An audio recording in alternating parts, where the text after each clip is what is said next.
A'udzu billahi minasyaitonir rajim. Bismillahirrahmanirrahim. Assalamualaikum warahmatullahi wabarakatuh. Kembali lagi di channel Sampul Hitam. Untuk cerita kali ini, Mang Sukir masih melanjutkan cerita yang sebelumnya. Kemaluan membusuk akibat pesugihan genderuwo. Cerita ini ditulis oleh Novita Jungkook. Bagi teman-teman yang ingin membacanya secara langsung, bisa langsung kunjungi link yang saya sudah siapkan ada di deskripsi. Sebelumnya terima kasih buat Kak Novita karena sudah mengizinkan saya untuk membawakan cerita ini. Oh ya, sebelum Mang Sukir lanjut, bagi teman-teman yang belum subscribe, Mang Sukir minta dukungannya dari teman-teman untuk subscribe channel ini dan tentunya nyalakan notifikasinya agar teman-teman tidak ketinggalan cerita-cerita dari Mang Sukir. Dan tak usah berlama-lama, langsung saja kita ke ceritanya. Selamat mendengarkan. Seperti biasa Rahmat berjalan kaki menuju tempat kerjanya. Sebenarnya sangat lelah jalan begini. Saat sampai pun masih harus langsung kerja. Mau beli sepeda harganya pun ratusan ribu. Mana hari ini Rahmat kesiangan ketika bangun karena tadi malam terus bermimpi makhluk seram itu. Perjalanan juga memakan waktu hingga Rahmat sampai di kerjaan sudah pukul 8 lewat. Bangunan bapakmu, Mat. Jam segini baru datang kau, tegur mandor kasar. Maaf Pak, saya bangun kesiangan dan saya juga berjalan dari rumah. Rahmat memberi alasan. Makanya jangan ngebut kelon terus kau. Enak saja wayah gini baru datang, bentak mandor lagi. Saya tidak akan mengulanginya lagi Pak. Hitung saja saya kerja setengah hari, ucap Rahmat. Mandor berdecak kesal karena merasa Rahmat sangat tidak disiplin. Sebenarnya bukan hanya sekali ini saja Rahmat kesiangan. Has, aku malas dengan bacotanmu. Pergi saja kau dari hadapanku, usir mandor. Saya permisi Pak. Rahmat pergi mengambil cangkul untuk mengaduk semen. Hei, mau apa kau dengan cangkul itu? Tulikah telingamu? Maki mandor sangat marah. Saya akan bekerja Pak, ujar Rahmat. Aku bilang pergi kau dari sini. Aku tidak butuh anak buah sepertimu. Mandor memecat Rahmat. Rahmat terperangah karena harus kehilangan pekerjaannya. Sedangkan kini cari pekerjaan sekarang sangatlah sulit. Saya mohon Pak, maafkan sekali ini saja. Saya butuh kerjaan. Rahmat memelas. Kalau butuh kerjaan harusnya kau rajin, Mat. Bukan seenak perut begini, sinis mandor. Tolonglah Pak, saya janji tidak akan mengulanginya lagi. Rahmat sampai memohon. Halah, aku tidak percaya ucapanmu. Pergi kau dari sini, usir mandor bergegas pergi. Rahmat tergugus sedih karena harus kehilangan pekerjaannya. Mau kemana lagi cari kerjaan sekarang? Tanpa terasa air matanya jatuh. Hati dan tubuhnya sangat lelah sekarang. Kenapa kau berikan aku cobaan sangat berat begini ya Allah? Rahmat mengeluh nelangsa. Membayangkan bagaimana nanti reaksi Lara saat tahu ia dipecat. Mungkin saja istrinya akan marah atau menangis. Rahmat naik ke atas jembatan menumpahkan rasa sedihnya. Bayangan nanti jika mertuanya akan datang dan kembali mencela dirinya. Terbesit pikiran buruk dalam otaknya. Aku merasa gagal sebagai suami dan juga anak mamaku. Sama sekali aku tidak bisa memberi mereka uang. Lebih baik aku mati saja. Rahmat berdiri di pinggir jembatan. Hanya masalah uang, kenapa harus putus asa? Masih banyak cara untuk mendapatkannya. Cetus sebuah suara. Karena mendengar suara itu Rahmat kaget dan menoleh. Ternyata itu adalah tetangga ujung rumahnya. Wanita bernama Rukayah, atau lebih akrab disapa Kayah. Kenapa Mbak Kayah di sini? Kaget Rahmat. Kau sungguh ingin uang? Kaya mengabaikan pertanyaan Rahmat. Siapa orang yang tidak mau uang? Hanya dengan uang kita bisa hidup nyaman, sahut Rahmat ketir. Aku bisa memberi jalan mendapatkan uang, namun resikonya kau tanggung sendiri, ujar Rukayah penuh misteri. Mendengar ucapan Rukayah, Rahmat bingung mau menjawab apa. Ada rasa takut juga kalau wanita ini malah menyuruhnya merampok. Karena Rukayah dikenal penuh misteri. Kaya hanya menjual hasil kebunnya yang tidak seberapa. Namun rumah dan kendaraan semuanya bentuk mewah. Bahkan emas bergelantungan di tubuh wanita ini. Ada yang bilang bahwa dia adalah seorang dukun.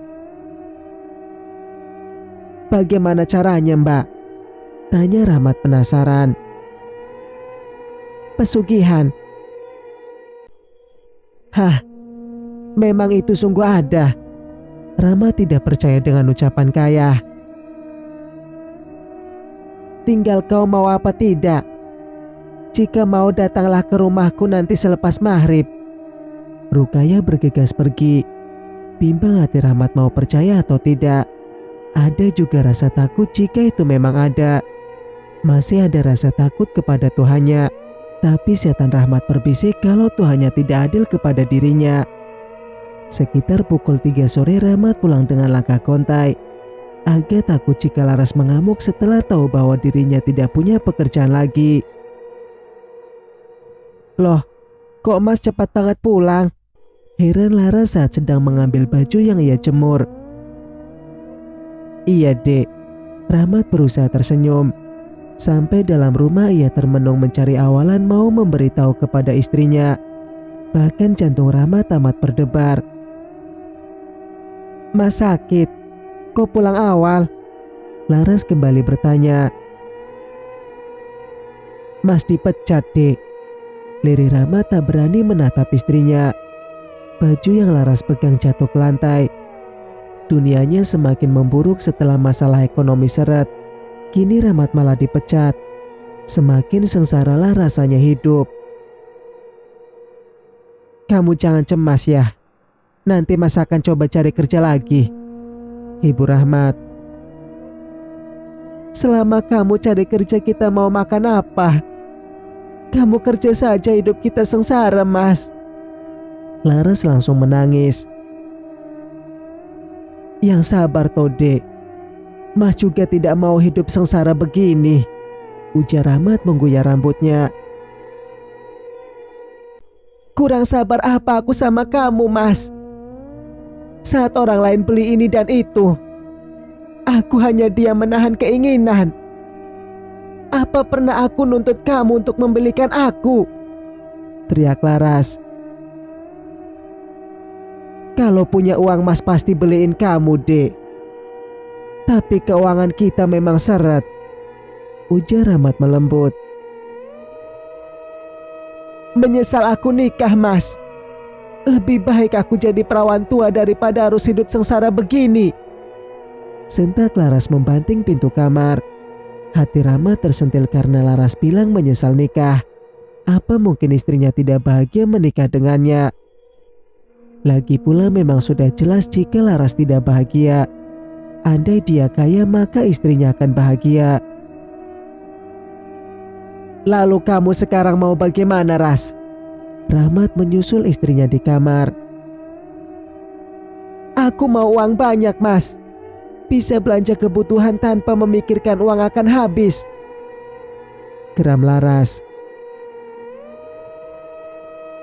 Hanya aku tulang punggungnya, Ras. Kamu tidak tahu bagaimana lelahnya aku saat bekerja. Dimaki orang pun aku tidak peduli.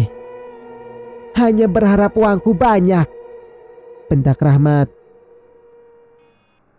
Kau pikir aku tidak mencari uang, Mas? Aku sampai rela mencuci baju orang demi uang yang tidak seberapa. Baru sekarang Mas aku sengsara begini. Dulu orang tuaku tidak pernah membuatku bekerja, serga Laras dengan air mata terburai. Rahmat menggebrak dinding meluapkan rasa emosinya. Ia meninggalkan Laras yang masih menangis. Tujuannya langsung ke rumah Kayah. Ia gelap mata sekarang. Bagi Rahmat adalah mendapatkan uang yang banyak dengan cara instan. Tampaknya kepala Rahmat sudah dipenuhi dengan setan. "Mau kemana tuh si miskin?" bisik Bu Mira julid.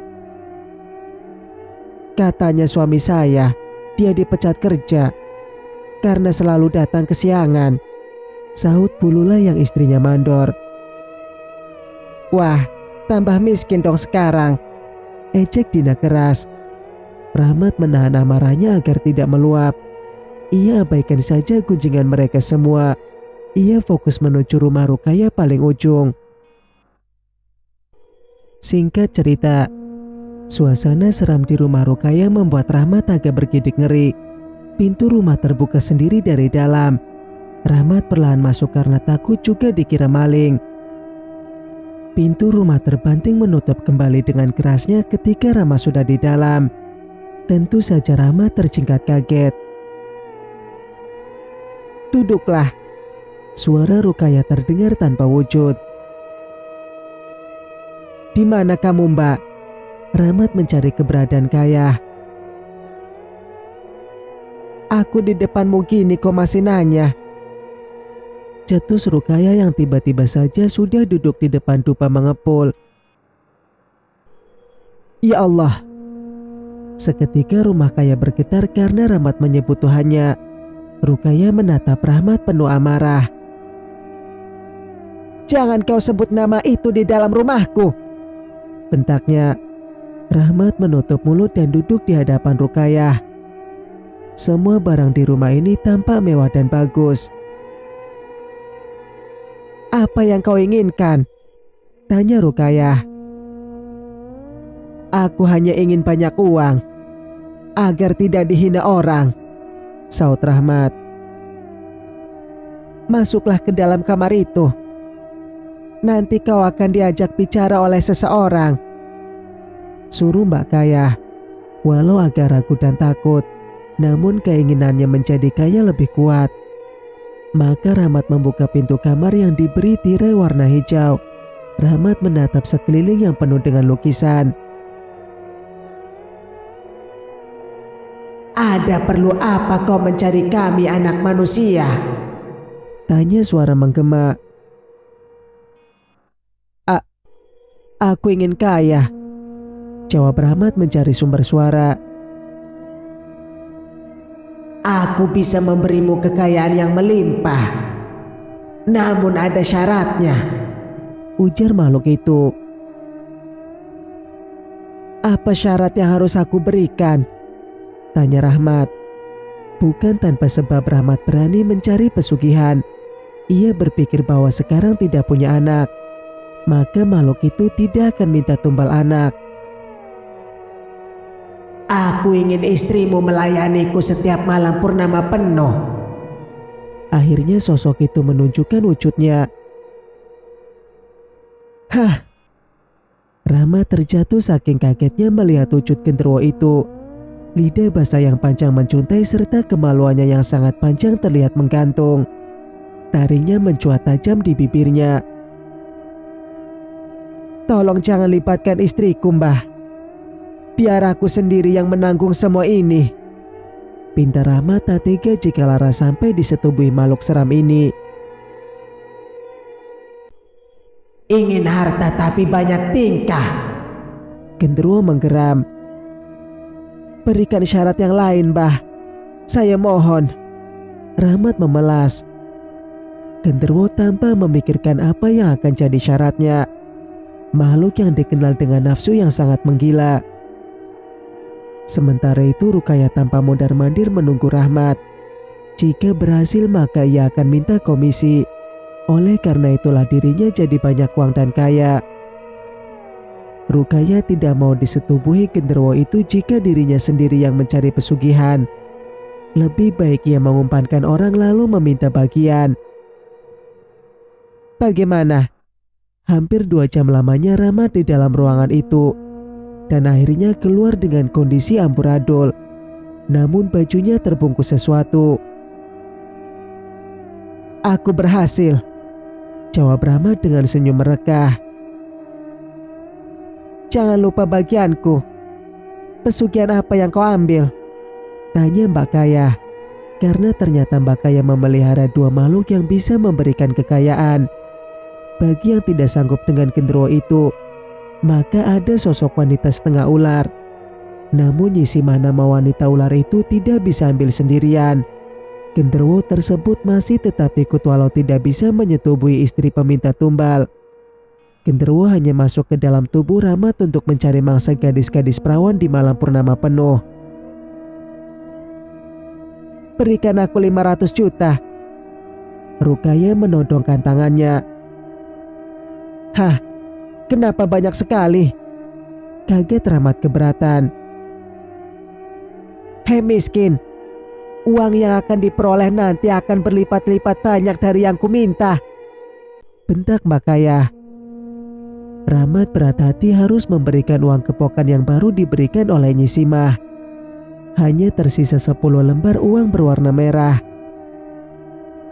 Singkat cerita, setelah pulang dari rumah Rukaya, Rahmat tidak langsung pulang ke rumahnya karena purnama tinggal besok malam.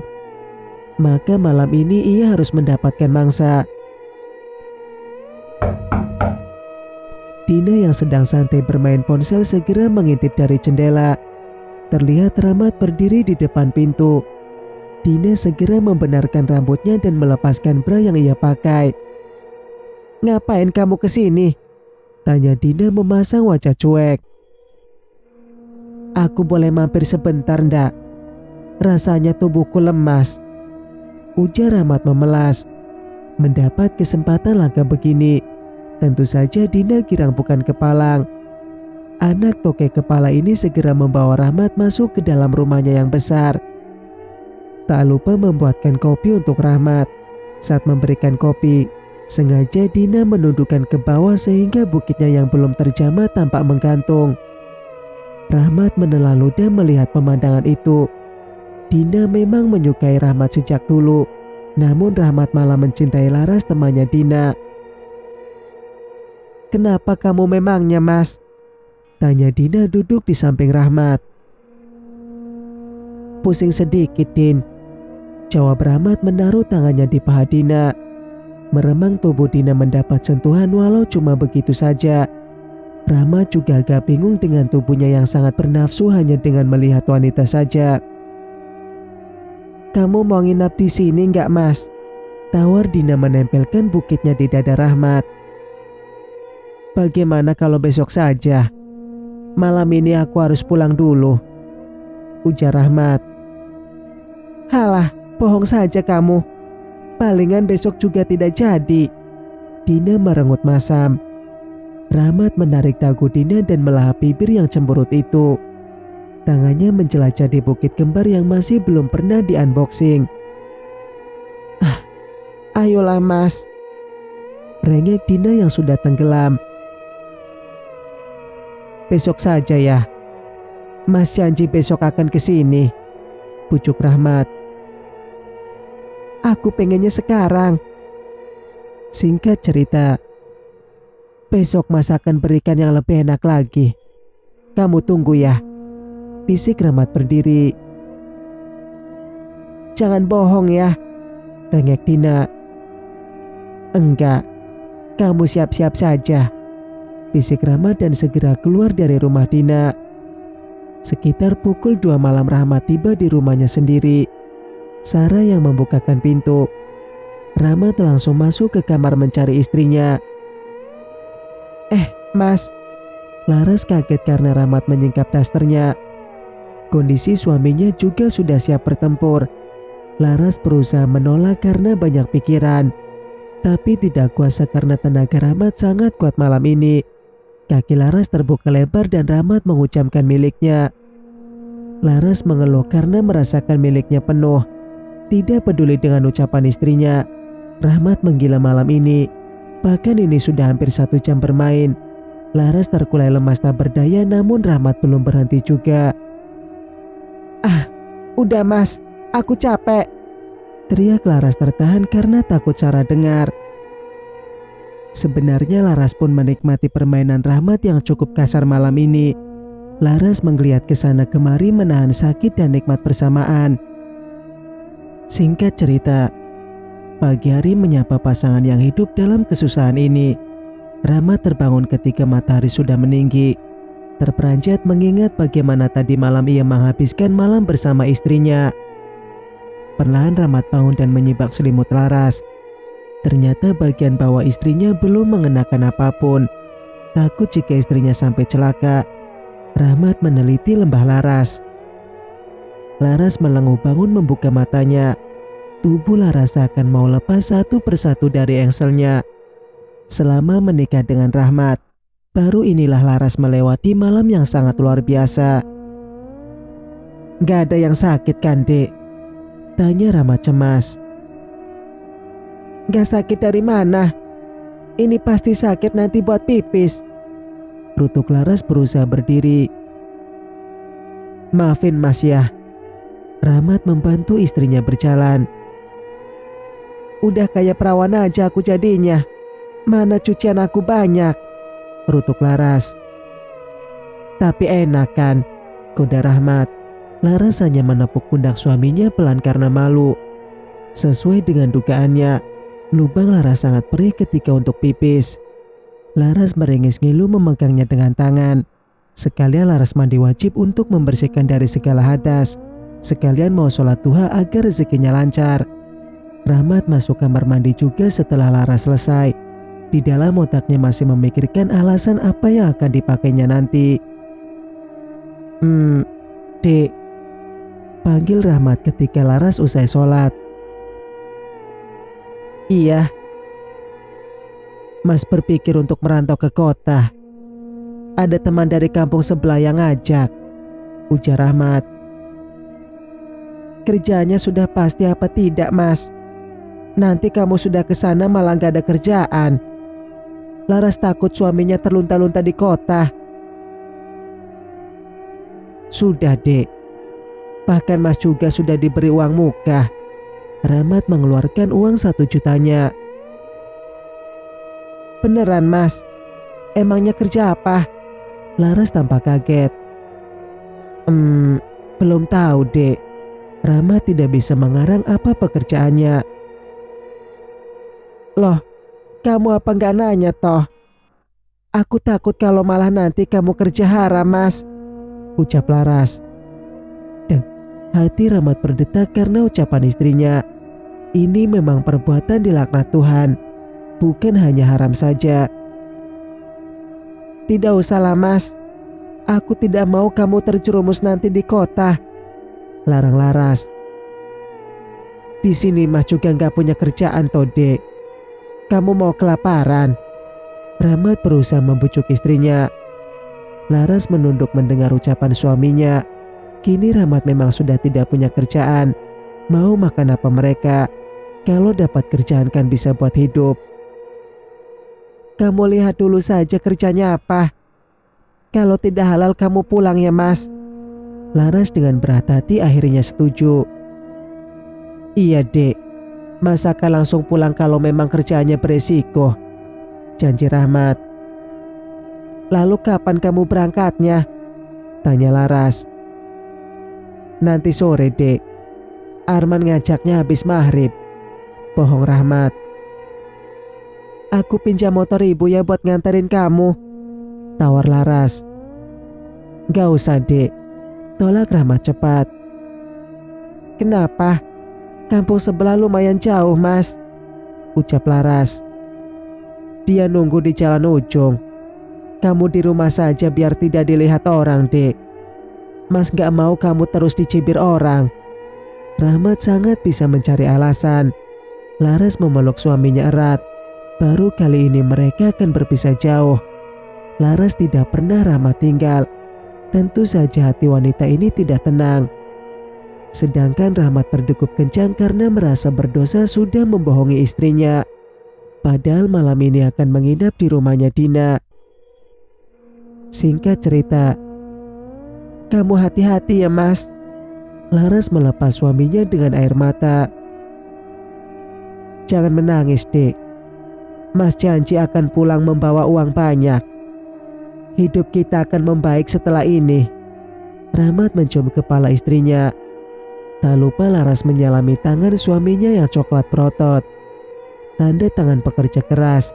Namun tak peduli seberat apapun Rahmat bekerja, uang mereka tidak pernah bisa mencukupi untuk makan. Sengaja Rahmat mengambil jalan memutar agar Laras tidak curiga, karena sang istri masih menatapnya di depan pintu.